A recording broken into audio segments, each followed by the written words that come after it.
Back here on CBS Sports HQ, how about that Thursday night football game last night, headlined by some incredible quarterback play from both Joe Burrow and Lamar Jackson. The Ravens, though, pulled off the AFC North thriller as their defense in the final minute stopped Joe Burrow and the Bengals from converting a two-point conversion.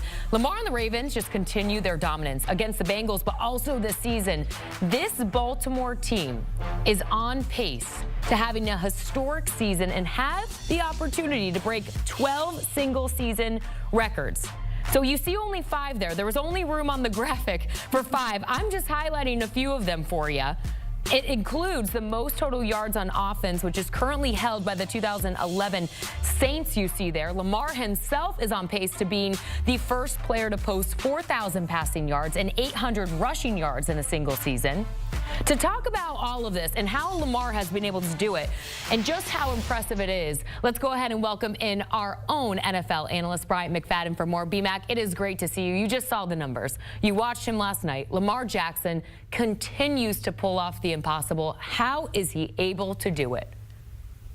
Because he is him, as the kids say out in the parks nowadays. He is him. He is one of one. I talked about Lamar Jackson getting ready for the Thursday night game yesterday on HQ, and I just said he's one of the more gifted quarterbacks that I've ever seen. The God-given ability that he has is something that you can't coach, you can't teach, you either have it or you don't, and he has it. And when you talk about who he is currently as a quarterback in the National Football League, the progression that he has established, the development that he's been a part of has allowed him to be one of the best players in the National Football League and one of the best players of his era in the NFL playing the quarterback position. So I'm not surprised to see the numbers that they're putting forth because he is the ultimate leader for their team, and he is the ultimate playmaker for their team as well. And then you look at how everyone is following his steps. I mean, when you look at having sound leadership, it's easy for the troops to follow you because they know you're going to put them in positions to be successful. So when you talk about what they're doing, it's unbelievable. But I can recall something that happened with me when I was with the Pittsburgh Steelers, Jordan, in 2008.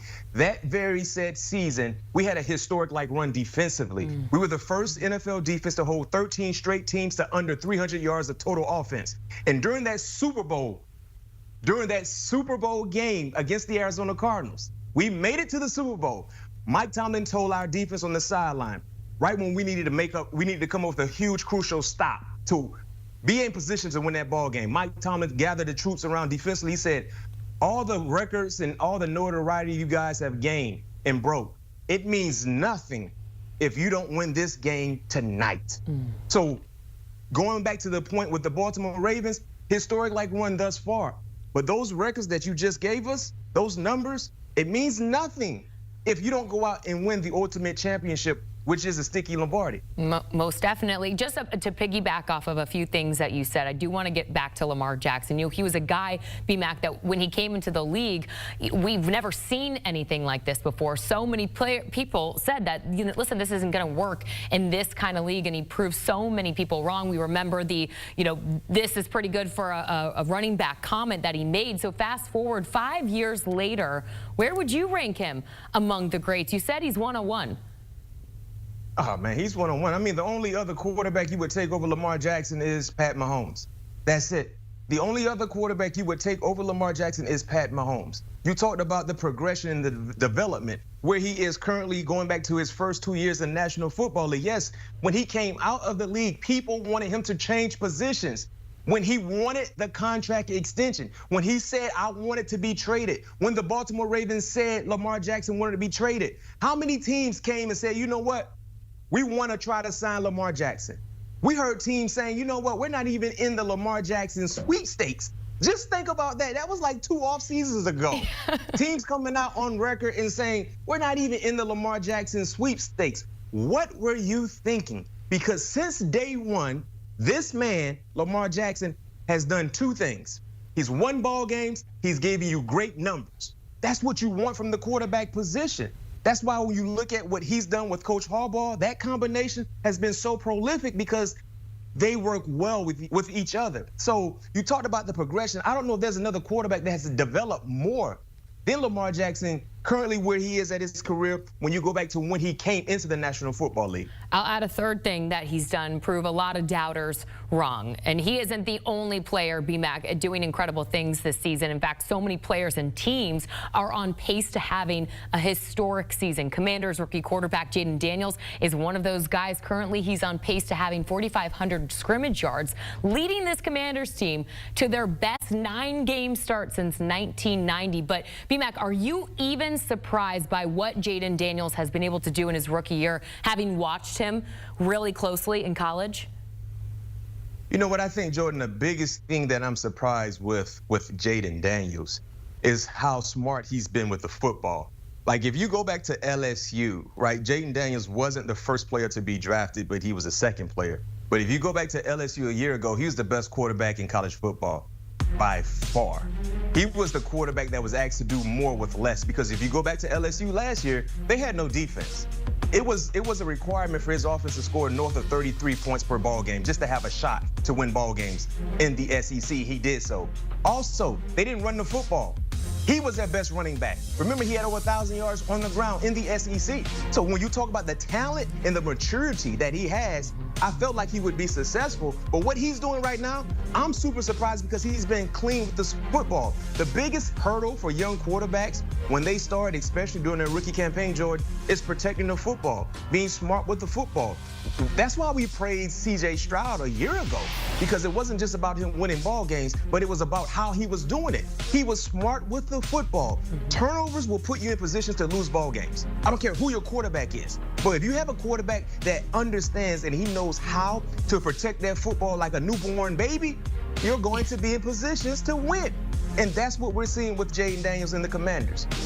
Football IQ is there. He's on pace for just 4 turnovers this season, B-Mag. I love that you highlighted his football IQ specifically and how smart he is with the football because that's something that's been lacking in that locker room, especially his leadership that he brings. All right, another quarterback that is leading his team to nothing but W's is Patrick Mahomes, and they have a shot to go 17-0 as they chase a three-peat here. It's no secret that this defense is leading this team, but what's remarkable, B-Mac, is that this offense isn't playing their absolute best. In fact, Mahomes is statistically off to one of his worst starts of his career, but they're winning anyway.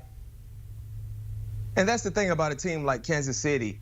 You know, when you're a great team, you oftentimes display 2 different styles of play, 2 different flashes, right? You either display a great flash or a good flash. In both cases, that's winning football. So even when they're not at their best, when they're not playing great like football, they're good enough, it's still good enough to win ball games. And that's why they're undefeated currently in the National Football League.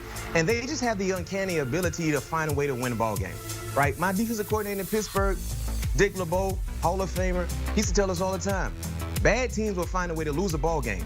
Good teams will find a way to win.